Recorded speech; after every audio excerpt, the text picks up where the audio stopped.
there's the possibility this week of an agreement with Iran, a preliminary limited agreement in which they would freeze some of their nuclear activities in return for some relief on sanctions. Your Israeli friends have been arguing, along with some of your friends as well as your foes in Congress, that if you give the Iranian regime any relief on sanctions, the sanctions regime will fall apart. Countries that don't want to be there in the first place will head for the exits. It'll all come apart, and that's the danger of what you're negotiating right now. I know you talked to some senators about this very topic today. Is there going to be a deal, and why can you ease sanctions without having them fall apart? Well, just by way of background, when I came into office, we had a trade embargo. The U.S. had done some things unilaterally. We did not have a strong, enforceable international mechanism to really put the squeeze on Iran around its nuclear program, despite the fact that it violated a range of UN and non-proliferation treaty requirements. So we constructed, with the help of Congress, the strongest sanctions regime ever. And it has put a bite on the Iranian economy. They have seen a 5% contraction last year in their economy. It's projected to be another contraction this year. And in part because the sanctions have been so effective, we were able to get Iran to seriously come to the table and look at how are they going to give assurances to the international community that they are in fact not pursuing a nuclear weapons program. I don't know if we'll be able to close a deal this week or next week. We have been very firm with the Iranians, even on the interim deal, about what we expect. And some of the reporting out there has been somewhat inaccurate, understandably, because the P5+1, the members of the permanent members of the Security Council, in addition to and Germany as well, have kept the negotiations fairly tight. But the essence of the deal would be that they would halt advances on their nuclear program.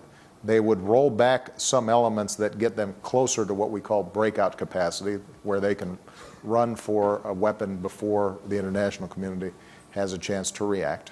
That they would subject themselves to more vigorous inspections even than the ones that are currently there, in some cases daily inspections.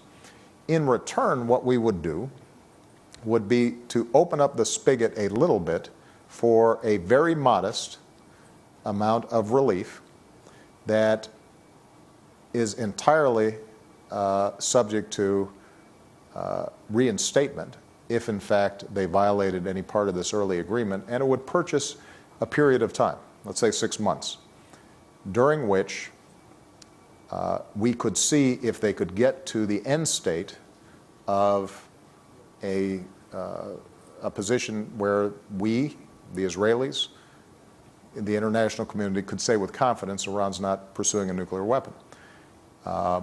Now, part of the reason I have confidence that the sanctions don't fall apart is because we're not doing anything around the most powerful sanctions.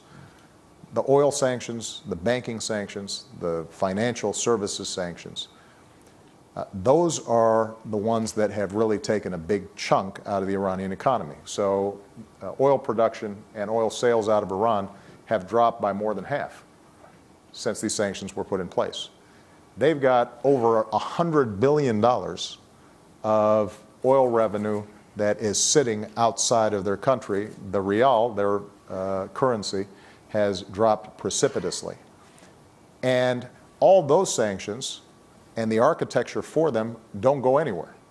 Essentially what we do is we allow them to access a small portion of these assets that are frozen. Keep in mind, though, that because the oil and banking sanctions stay in place, they will actually still be losing money even during this 6-month period relative to the amount of oil sales they had back in 2011.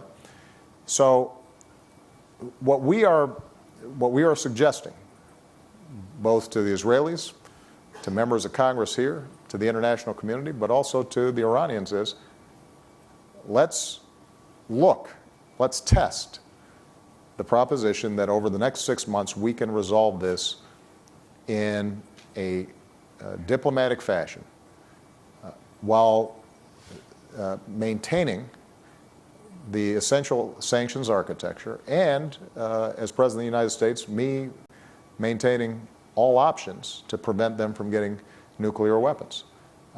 I think that is a test that is worth conducting.